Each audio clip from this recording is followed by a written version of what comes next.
ಮತ್ತು ಸರ್ ನಾನು ಇಲ್ಲಿ ಇಂಗ್ಲೀಷ್ ಟೀಚರು. ಅವನು ಕೆಲವೊಂದು ಶೋಗಳಲ್ಲಿ ಹೇಳ್ತಾರೆ ಇಂಗ್ಲೀಷ್ ಅಂದರೆ ನಾವು ಅಷ್ಟೊಂದೇನು ಇರಲಿಲ್ಲ ಕಣಪ್ಪ ಅಂತ ಹೇಳ್ಕೊಂಡಿದ್ದಾನೆ ಸರ್ ಅವನು. ಆದರೆ ಈಗ ನೋಡಿದ್ರೆ ಅವನು ಮಾಡ್ತಕ್ಕಂಥ ಪಂಚ್ ಡೈಲಾಗ್ಗಳಿಗೆ ಇಂಗ್ಲೀಷ್ ವೊಕ್ಯಾಬುಲರಿ ನಾನೇ ಡಿಕ್ಷನರಿಲಿ ಹುಡುಕ್ಬೇಕು ಸರ್. ಆ ಥರ ಒಂದು ವರ್ಡ್ಸ್ನ ಅವನು ಮಾಡ್ತಾನೆ. ಅದೊಂದು ಹೆಮ್ಮೆ ವಿಚಾರ ಸರ್ ಅವನು.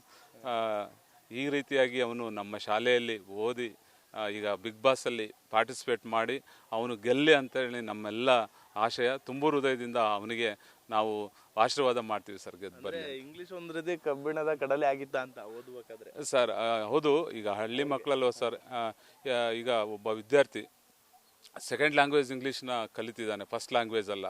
ಅವ್ನು ಫಸ್ಟ್ ಲ್ಯಾಂಗ್ವೇಜ್ ಮದರ್ ಟಂಗ್ ಆಗಿರುತ್ತೆ. ಆವಾಗ ಸ್ವಲ್ಪ ಟಫ್ ಆಗುತ್ತೆ, ಇನ್ಕ್ಲೂಡಿಂಗ್ ಯಾವುದೇ ಒಂದು ವಿದ್ಯಾರ್ಥಿಗಾದರೂ.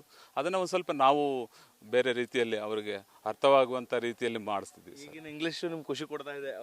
ಅಯ್ಯೋ ತುಂಬ ಖುಷಿ. ಆ ವರ್ಡ್ಸ್ನೆಲ್ಲ ಕ್ಯಾಪ್ಚರ್ ಮಾಡ್ಕೊಂತೀನಿ ಸರ್. ನನಗಂತೂ ತುಂಬನೇ ಈಗ ನಮ್ಮ ಸ್ಟೂಡೆಂಟ್, ನನ್ನ ಮೂಲಕ ಓದಿದಂಥ ಒಬ್ಬ ಸ್ಟೂಡೆಂಟು ಈಗಲಾದರೂ ಫಾರ್ವರ್ಡ್ ಆಗಿ ಅಲ್ಲಿ ಒಂದು ಚೆನ್ನಾಗಿ ಪರ್ಫಾರ್ಮ್ ಮಾಡ್ತಿದ್ದೇನೆ ಅನ್ನೋದಂತ ಖುಷಿ ಸರ್. ನಾನು ನೀವೇ ಡಿಕ್ಷನರಿ ಹುಡ್ಕೋತಾರ ಮಾಡ್ಬಿಟ್ಟು? ಹೌದು ಸರ್, ಖಂಡಿತ. ಅಂತ ಒಂದು ಪ್ರತಿಭೆ ಸರ್ ಅವರು. ಅಂಥ ಔಟ್ಸ್ಟ್ಯಾಂಡಿಂಗ್ ಕಾಮಿಡಿ ಮಾಡಬೇಕಂದ್ರೆ ಆ ರೀತಿಯಾದಂಥ ಒಂದು ಪ್ರತಿಭೆಗಳನ್ನು ನಾವು ಕಾಣಬೇಕು ಸರ್.